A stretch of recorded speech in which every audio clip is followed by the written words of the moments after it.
week 2 of quitting music. So you want to hear me talk about it while I drink a cup of coffee.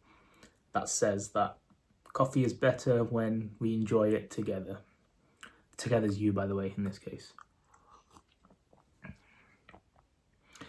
So, the weather's been shit. No, that's a lie. It's not been that bad. After being spoiled to like near 30 degrees, warm, sunny, this week's been cold, like colder, overcast, gloomy. Perfect weather for wanting to just bang on some tunes while I go on my walks, because I've not given up my walks. I go on walks regardless of the weather now. I walk to the gym. I just go for walks around the park. It's part of my weight loss plan and just something I've always liked doing. But the weather's been perfect to just bang tunes, and it's taken some resistance to leave my earbuds at home. No longer AirPods, because my case got stolen. If you've not seen the previous videos where I explained why I'm in this situation in the first place. But yeah, left my earbuds at home. Removes the option of even using them, because once you've left the house without them, like, what are you going to do? You've got no choice. So yeah, so I've just been listening to my surroundings, the birds, the trees. Yeah. And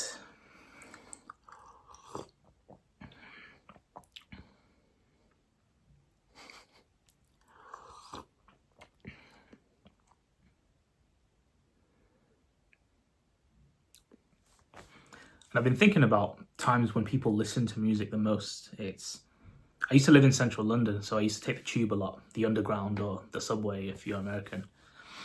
And that's where people would always wear their headphones, because it's just noisy. You're not going anywhere. You just want to drown out the atmosphere, really. But I never actually used to wear earphones, headphones, or anything on those, because I don't know, I'd get like anxious in those scenarios, because you're in like a closed compartment. You don't know who's going to be like coming in and out. Like it's not really safe either. So just to be extra aware and vigilant of my surroundings, I would never wear like earphones on the underground. But by going on walks, when I'm walking from place to place, because it's like open area and like I can see my surroundings a lot more, that's when I've used them the most. So I never had that issue of like just listening while I'm commuting. Even though I'm sure a lot of people are listening to good stuff as well, like they're probably listening to podcasts, books, audiobooks, but I'm sure most will still be just on their Spotify playlist, just listening to whatever, over consuming on music. But yeah, I thought I'd just throw that in there, because I know that commuting is one of the main times when people listen to a lot of music on their headphones. I never did that. It was more the walking for me. It was the exercising. It's in those scenarios that I'd listen to it a lot. Had to remind myself this week of like why I'm doing this, so I'll go over that again just in case anyone's new here.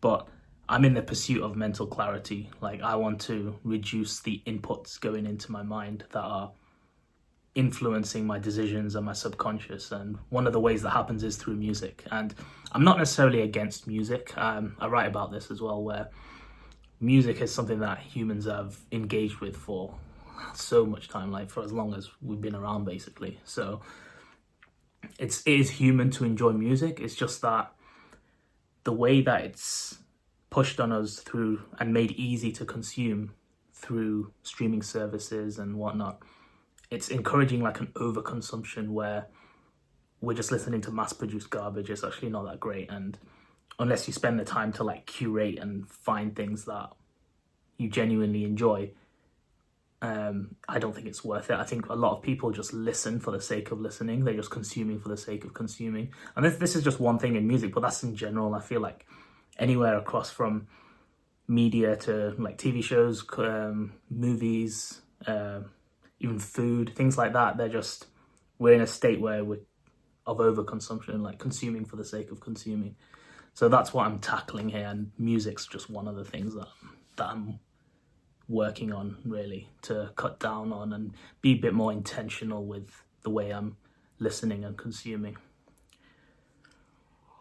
I've talked about already how I don't like how music affects my mood. Like, it will directly lift it, lower it, manipulate my thoughts, my feelings. And that's one of the reasons why this week was especially difficult to resist it, because like I said, we've had sunny weather for quite a while now, and now suddenly it's overcast and colder. My mood has dropped a little because, it's natural with the weather to like have your mood fluctuate a little bit. So that's where I wanted to basically listen to the music and help lift the mood, or even just like immerse myself in it a bit more, if that makes sense. So it's already gloomy outside, so then match the tone sort of thing, like match the vibe. I don't know if that makes sense, but it's that manipulation that I'm actually trying to work against, and I'd rather that sort of input come from myself, or I have control over it, than it being dictated by what I'm listening to through my earphones. So yeah, this was a quick check-in. I don't know how long this series will go on for, because I don't imagine I'm going to have much friction for much longer, because it's been 2 weeks. I've not taken my earbuds anywhere. I've not been listening to music. My Spotify subscription will end this month, so I won't even have the option to use it anymore. And yeah, if I go on my walks, if I've left my earbuds behind, that's it. Like, there's nothing to do but to be present in the situations I encounter while outside. So yeah, I don't think it'll be too difficult to carry on. But yeah, it was interesting to feel some resistance, feel some urge to start listening to music again. And yeah, I'll just see how it goes. So that's my quick roundup of week 2. I hope you don't think I'm crazy, because I don't care, to be honest. If you want, you can, but I hope I've been able to make some sense of why I'm doing this, and maybe you can appreciate the whole concept of you needing quiet because you're just being bombarded from all sides. Information overload, too much attack on your subconscious, your conscious, everything. So just basically trying to regain some control over your own thoughts, and then inevitably your actions as well. Anyways, have a good day, guys. Have a good weekend. It might be past the weekend when you see this, but hope you had a good weekend, whatever. Good morning, good night, good evening, good afternoon,